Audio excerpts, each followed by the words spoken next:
ahora haremos el ejercicio 5, el cual nos dice que teniendo 4 partículas iguales de 2 kilogramos de masa en los vértices de un cuadrado de 1 metro de lado, determina el módulo de fuerza gravitatoria que experimenta cada partícula debido a la presencia de las otras 3. Nos dan de dato la constante gravitatoria y también tenemos los datos de la masa, la longitud y la distancia diagonal, que sería raíz de 2.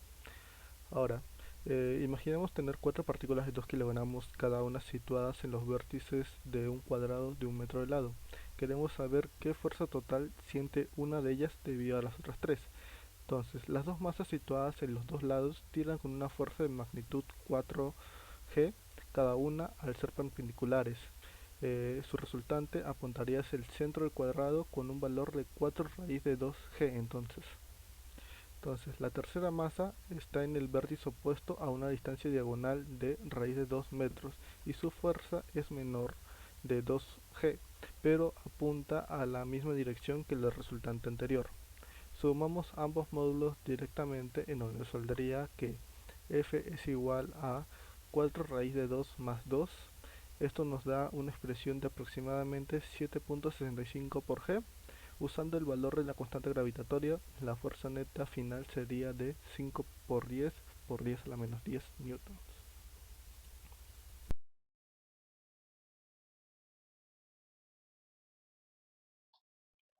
Bien, en el problema número 6 nos hablan de que el satélite de Júpiter llamado Io tiene un periodo de revolución de 42 horas 29 minutos y su distancia media a Júpiter es de 422.000 kilómetros.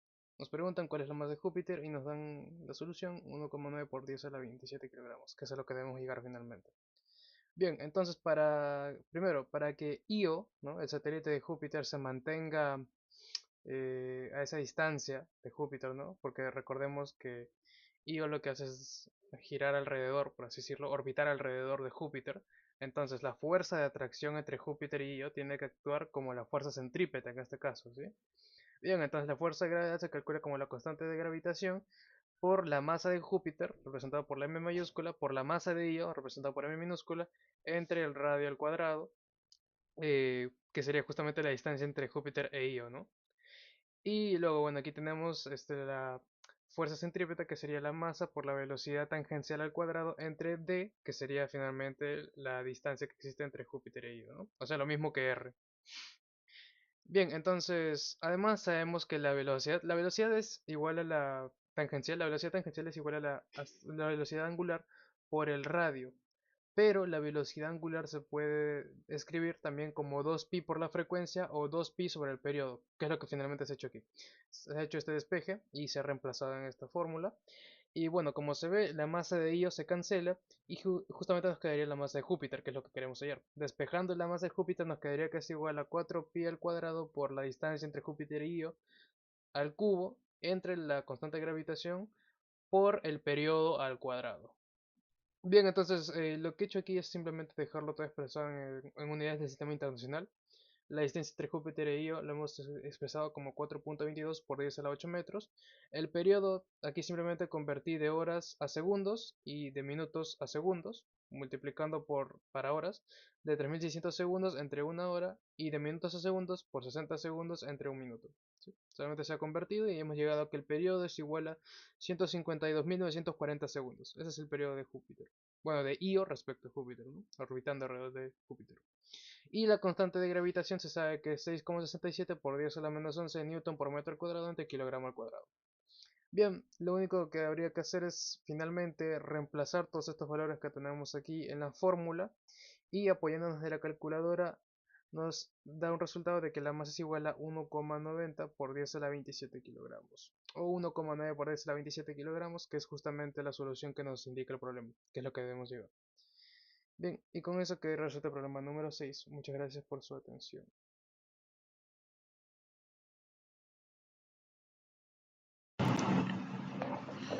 El problema número 7 tenemos de datos de que la altura media de la Estación Espacial Internacional es de 340 kilómetros sobre la superficie terrestre, que la distancia Tierra-Luna es de 380 kilómetros y que el periodo lunar es de 2.36 por 10 a la 6 segundos.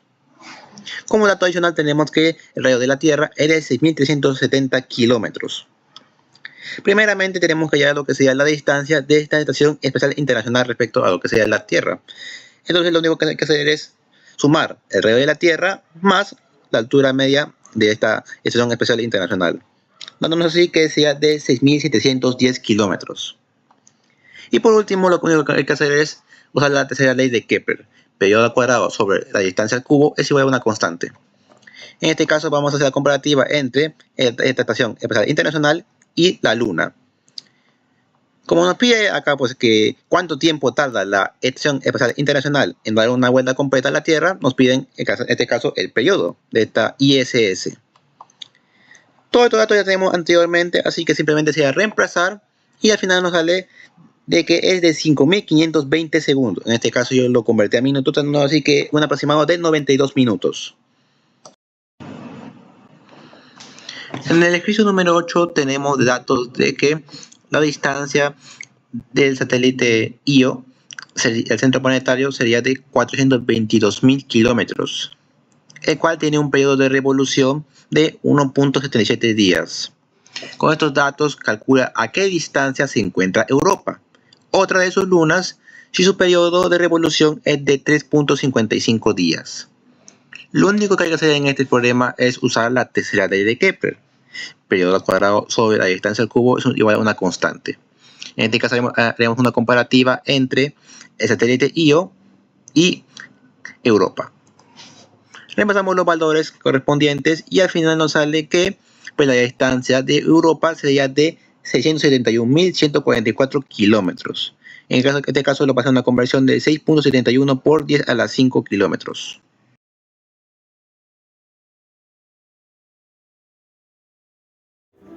Bueno, yo voy a explicar el problema 9, el cual nos dice que hay dos masas iguales a 5 kilogramos y hay extremos del lado de un triángulo equilátero que es de 40 centímetros o 0,4 metros. En la constante de gravitación universal vendría a ser 6,067 por 10 a la menos 11. Ahora, el primer inciso que nos dice es qué aceleración adquiere la masa m en el vértice superior. Ahora, para esto vamos a usar la fórmula de A es igual a gravedad total más G1 más G2. Ahora, lo primero que vamos a hacer es fijarnos en el triángulo equilátero como tal. Y como tiene una propiedad, que el ángulo es 60, lo siguiente que haremos es calcular la altura. Y eso vendría a ser H es igual a L por seno de 60, que se vendría igual a 0,4 por 10 de 3 sobre 2, lo cual sería aproximadamente 0,246 metros. Ahora, lo siguiente que haremos vendrá a ser revisar la componente vertical de cada campo en el eje Y, que vendría a ser un ángulo de 30. Ahora, el GY vendría a ser igual a menos G por M sobre L cuadrado por coseno de 30. Ahora, lo siguiente que haremos vendría a ser fijarnos en la aceleración en total. Y como hay dos masas m, la forma sería AY es igual a 2 por menos gm sobre L cuadrado por coseno de 30. Ahora, al resolver eso y reemplazar la información que tenemos, saldría que AY es igual a menos 2 por 6,67 por 10 a menos 11 por 5 sobre 0,4 al cuadrado por raíz de 3 sobre 2. Y eso vendría a ser aproximadamente menos 3,61 por 10 a la menos 9 metros por segundo al cuadrado. Ahora, el segundo inciso nos dice que qué pasaría con dichas masas. Y la respuesta aquí es que no va a descender con la aceleración constante, ya que la forma vendría a ser a función de y es igual a menos gmy sobre l entre 2 al cuadrado más y cuadrado a la potencia de 3 medios. Y al no ser una función constante respecto a y la aceleración varía durante el trayecto. El siguiente inciso vendría a ser qué aceleración tendrá al llegar a la base. Y al llegar al punto medio de la base, el contra de entre m1 y m2, la distancia de ambas masas son iguales. Vendría a ser el radio de 0,2 metros. Y lo siguiente que puse fue que las fuerzas de atracción son iguales como tal por la propiedad y en magnitud pero opuestas en dirección son vectores opuestos y eso vendría a dar una suma vectorial de 0, las fuerzas igual a 0. Entonces, ¿qué aceleración tendría al llegar a la base? 0. En el ejercicio 10 nos dicen que hay un planeta con un tercio del radio de la Tierra y que su gravedad es de 5.8 metros al cuadrado. Y nos piden hallar la relación entre las masas de ambos planetas y la altura desde que en este planeta debería caer un objeto para que llegara a su superficie con la misma velocidad con la que lo haría en el planeta Tierra si es que este cuerpo se precipitara desde la altura de 50 metros. En la primera parte usamos la fórmula de la gravedad en la superficie de un planeta, que dice que la aceleración gravitatoria es igual a la constante de la gravitación universal por la masa del planeta, dividido entre el radio del planeta cuadrado. Y como vamos a comparar los dos planetas, trabajamos con una razón entre sus gravedades, así obteniendo poco a poco que la relación entre ambos planetas es de 6.57 por 10 a la menos 2. Y en la segunda parte buscamos que un objeto llegue con la misma velocidad final en ambos planetas. Y para primero calculamos la velocidad con la que llega un objeto en la Tierra tras caer desde 50 metros, usando la típica fórmula de la caída libre, que dice que la velocidad es igual a la raíz cuadrada de 2 por la gravedad por la altura. Y esto aproximadamente nos sale 31.3 metros por segundo. Luego usamos esta misma velocidad en dicho planeta, simplemente que de forma al revés, para obtener así la altura, y que nos sale 84.45 metros de altura.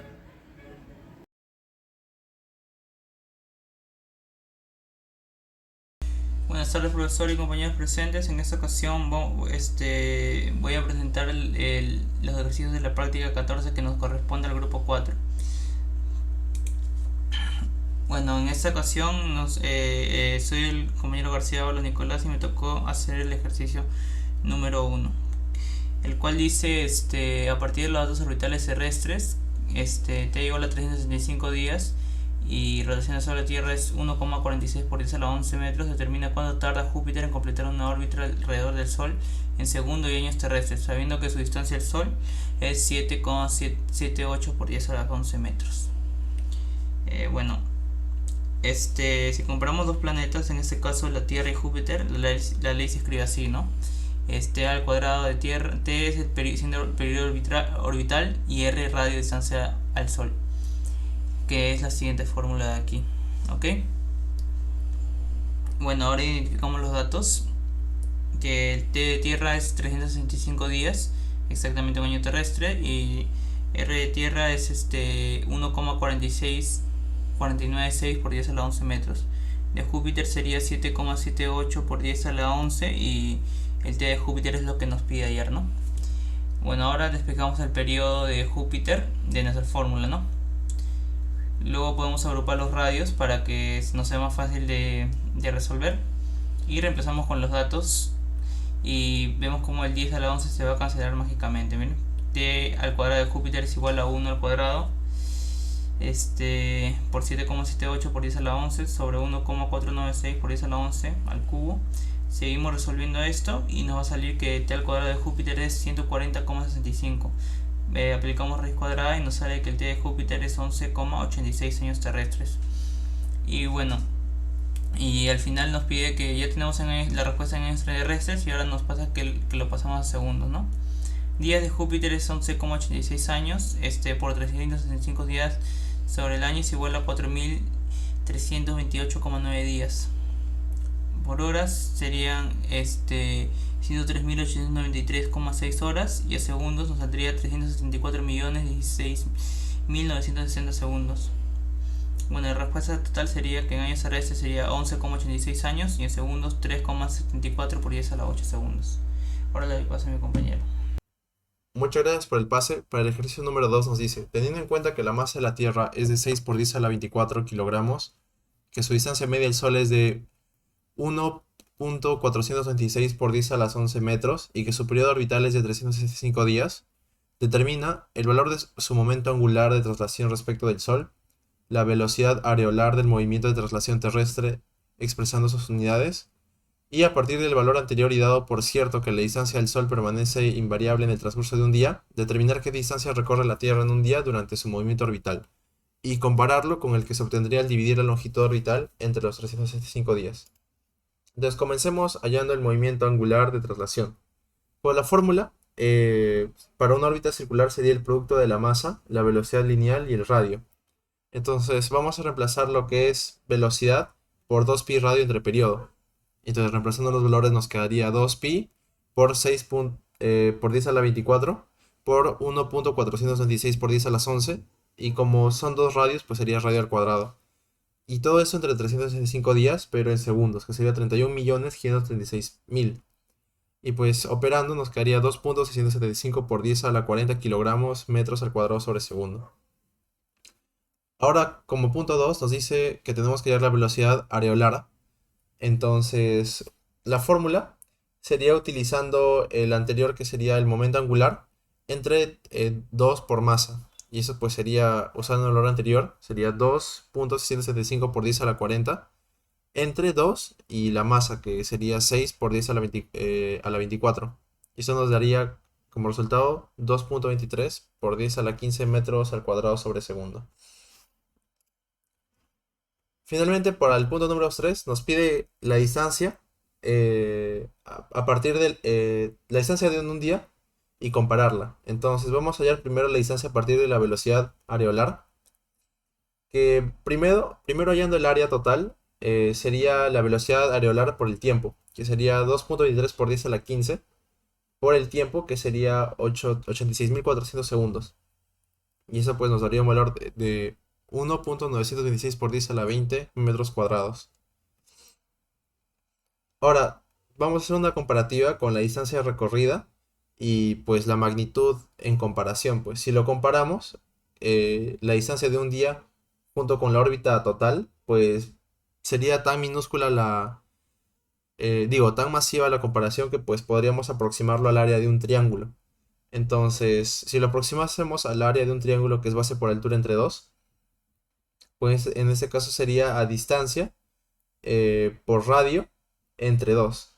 Entonces simplemente tendríamos que despejar distancia a un lado, y pues nos quedaría que distancia sería igual a 2 veces área entre radio. Entonces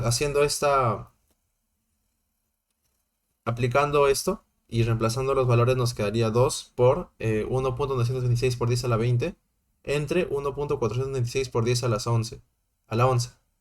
Y operando eso nos quedaría que la distancia es 2.575 por 10 a la 9 metros. Entonces, eso nos sale usando la velocidad areolar, pero vamos a utilizar también la longitud orbital. Entonces, si nosotros dividimos la longitud de la órbita, que sería 2pi por radio, entre los 365 días del año, pues nos quedaría 2pi por 1.416 por 10 a las 11 entre 365. Y eso pues nos da la mismo valor si nosotros lo aproximásemos. Entonces, pues así comprobamos de que la distancia permanece constante. Y bueno, ese caso se respetaría como estamos diciendo que el movimiento, la distancia del Sol sería invariable, pues estamos modelando un círculo perfecto, que sería un movimiento circular uniforme. Entonces, la velocidad lineal y la velocidad areolar serían constantes en cualquier punto de la traslación.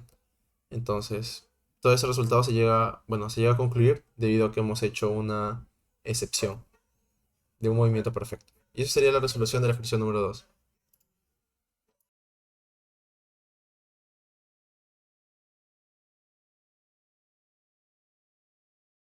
Buen día, profesor, compañeros. Voy a exponer la resolución del tercer problema de la guía de la semana número 14, campo gravitatorio. Mi nombre es Jesús Cisneros. Bueno, en el problema nos indica que un cuerpo de 2 kilogramos de masa se mueve a lo largo de una recta con una velocidad constante 3j metros por segundo a la menos 1, y nos pide determinar el momento angular con respecto al origen, que sería 0, 0, origen de las coordenadas, cuando el cuerpo está en los puntos 2.0, 2.1 y 2.2 de la misma recta. Nos piden también indicar qué conclusión se obtiene respecto al momento angular de un cuerpo que se mueve con movimiento rectilíneo y uniforme. Entonces, en primer lugar, plasmamos los datos que nos dan en el enunciado. La masa 2 kilogramos y el vector velocidad, que sería 3 a la j menos 3jm s a la menos 1. Y en primer lugar, calculamos el momento lineal, que sería la masa por la velocidad. Y bueno, una multiplicación simple, 3 por 2, 6. Tenemos que el momento lineal es 6j gramos por metros segundo a la menos 1. Y luego tendríamos que hallar el momento angular. El momento angular es el vector r por el vector P. Ya obtuvimos el P, el momento lineal. Solamente haríamos multiplicaciones simples por cada punto que nos han dado en enunciado. Pero para ello también tenemos que tener en consideración sobre el punto cruzado, que eso ya es parte de la teoría de la primera clase, y que, por ejemplo, y por J nos va a dar el eje K, y cuando son del mismo eje, el resultado de la multiplicación es cero. Entonces, en el punto 2.0, hallamos R, sería 2 y eje X. Y sería una multiplicación simple 2 por 6, y por J es K, entonces sería 12K. Luego, en el punto 2.1, y aquí hay una pequeña variación, sería en el eje X2 más 1 del eje Y. Esta suma la multiplicamos por el momento lineal y obtendríamos que es 2 por 6, 12, y por J, que es K, y 2, el otro 6, que es J por J, quedaría 0. Esto. Y el resultado solamente queda con 12K, ¿no? Con este valor, que esto se elimina. Luego hacemos lo mismo en el punto 2.2. El vector R sería 2i eje X más 2j en el eje Y. Aquí hacemos la multiplicación. 2i por 6j, que sería esto, y por jk, 12k. Y como esto ya tiene j y j, quedaría en 0. Entonces solamente nos queda 12k. Y como en los tres puntos tenemos el mismo resultado, obtenemos que el movimiento angular sería de 12K kilogramos por metros al cuadrado segundo la menos 1. Y como conclusión tenemos que el movimiento angular de un cuerpo que se mueve con una velocidad constante y trayectoria rectilínea respecto a un punto fijo es constante en magnitud y dirección. Y por ello también entendemos que el movimiento rectilíneo uniforme no cambia el momento angular del cuerpo.